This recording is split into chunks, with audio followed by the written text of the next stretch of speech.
J'ai lancé 15 business à 18 ans et voilà pourquoi j'ai tout recommencé. La grande majorité, euh, je les ai presque tous échoués. Et le pire dans ça, en fait, c'est que j'ai cru que j'étais en train de réussir. Dans cette vidéo, je vais te dire ce que personne te dit sur l'entrepreneuriat en général et pourquoi j'ai décidé de tout recommencer à zéro. Donc il y a 5 ans en arrière, j'avais une envie euh, d'être autosuffisant.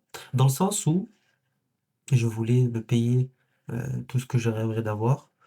Je rêvais d'une vie qui n'est, pour le commun des mortels, inaccessible déjà à l'âge de 14 ans et en plus à l'âge de 25-30 ans.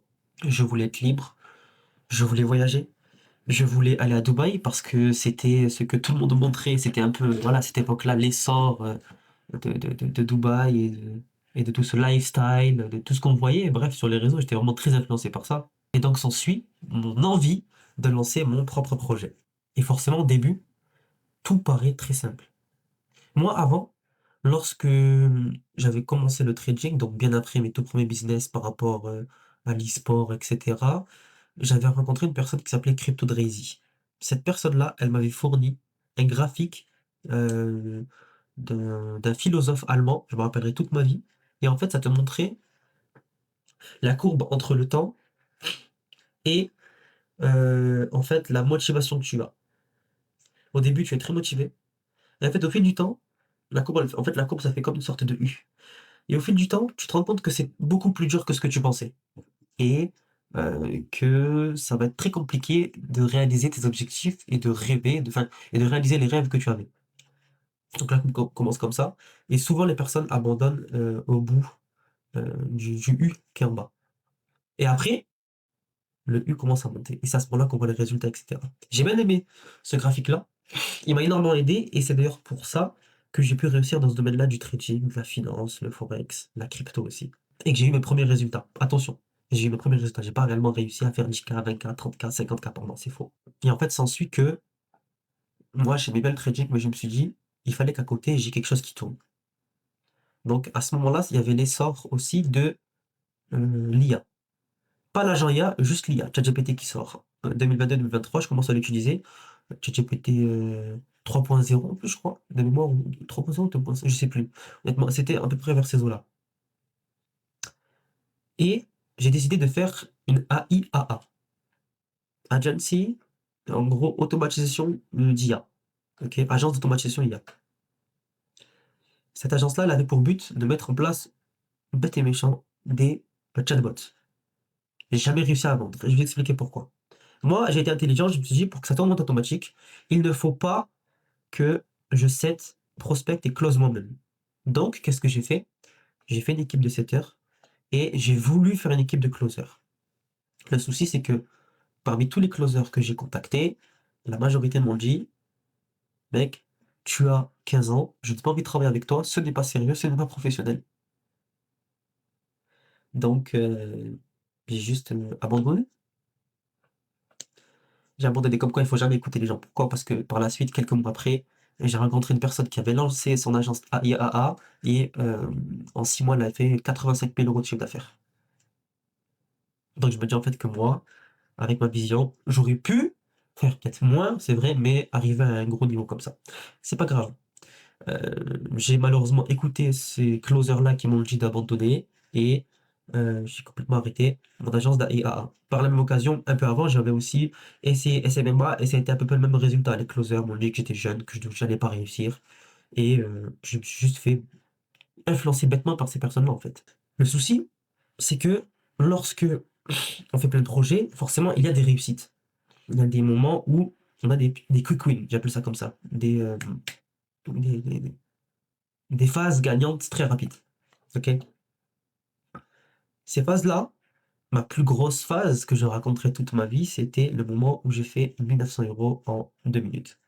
Ce trade-là, il était magique, magnifique, parce que avec cette dopamine-là, bah, j'étais le roi du monde. Je pensais que j'allais aller à Dubaï, voyager, faire ce que je voyais sur les réseaux, conduire des grosses voitures. Enfin bref, vous savez déjà l'histoire, vous connaissez un peu ce qu'on voit sur les réseaux, même je pense mieux que moi, et vous savez réellement ce que les infopreneurs les plus connus partagent sur les réseaux. Et le pire, c'est qu'à ce moment-là, tu as l'impression d'avancer. Alors qu'en fait, non, tu es juste au début. Et c'est exactement l'erreur que font 90% des entrepreneurs, soit quand ils se lancent, soit qu'ils sont en train de scaler, en fait. Et c'est pour ça que la majorité coule. Et après toutes ces années, j'ai réalisé que j'avais des idées excellentes, sans me vanter, sans me jeter des fleurs. J'avais des idées de fou et j'étais en avance sur tout le monde. Ça, c'est sûr et certain. Mais je n'avais pas réussi à structurer de A à Z, que ce soit mon offre, mon tunnel de vente, mes systèmes d'acquisition, bref, tout ce qui est en lien avec mon business, de A à Z. Tout était mauvais. Alors oui, j'avais appris à traquer ma data par rapport au trading forex, et c'est d'ailleurs grâce à ça, ça m'a énormément aidé dans ma vie de tous les jours, mais au niveau business, généralement parlant, je ne l'avais jamais fait auparavant. Donc moi, j'étais dispersé, je perdais de l'argent bêtement en achetant des propres firmes. J'avais un manque de vision.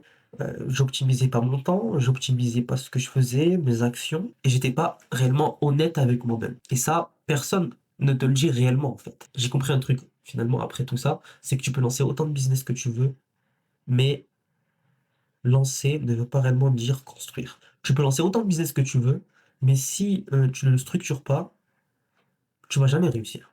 Et pour les personnes qui sont restées jusqu'ici sur cette vidéo, je vais vous donner un petit cadeau, un petit tips.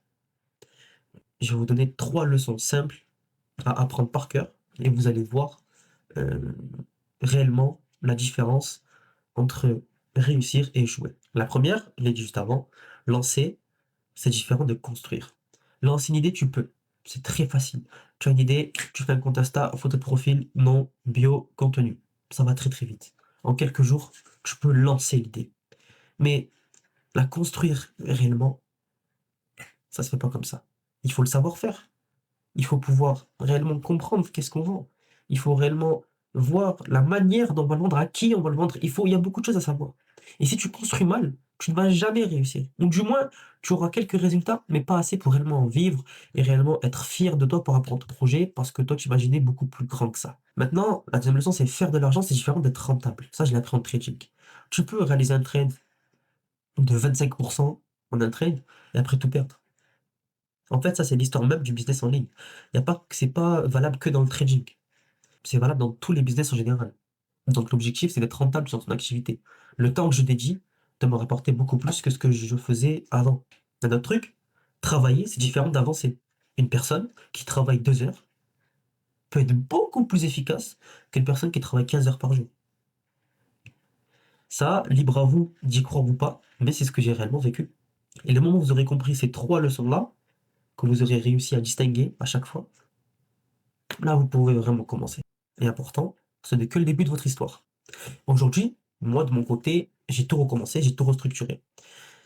J'ai vu que sur le marché francophone, euh, il fallait tout refaire. Il y avait beaucoup de bêtises, beaucoup de conneries, entre guillemets, excusez-moi du terme, et il fallait créer un réel écosystème. Et c'est ce que je fais tous les jours avec le Mao Group et mon projet d'incubateur. J'ai envie vraiment de créer quelque chose qui apporte beaucoup de valeur et qui a du sens pour les gens qui vont rejoindre mon écosystème et qui va réellement les aider en fait. Vous vous doutez bien, si là je suis expert en structuration business, c'est parce que mon business moi est déjà structuré. Le plus gros souci à prendre en compte, c'est pas réellement ton idée, c'est tout ce qui se passe autour. Donc, que ce soit avec les gens avec qui tu travailles, ça arrive, que ce soit ton système d'acquisition client, que ce soit ton tunnel de vente, ton parcours d'offre, entre guillemets, que ce soit ton système de closing, que ce soit la délivrabilité de ton offre, il y a beaucoup de choses à revoir. Et le moment où tu auras revu tout ça, là tu pourras te permettre. Mais il n'y a pas que ça. L'important c'est qu'il n'y a pas que ça. Derrière, c'est que personne vous dit, face cam, c'est que il y a aussi l'aspect juridique à regarder, l'aspect fiscal. Juridique, avec les contrats que vous délivrez, fiscal, le statut social, etc. Et moi, je suis curieux de savoir combien de business tu as lancé. Donc, n'hésite pas en commentaire juste à me dire si tu as déjà lancé un business, si tu en as déjà lancé un, combien de résultats tu as eu et tout le reste. C'était Aulabs, et on se retrouve à la prochaine.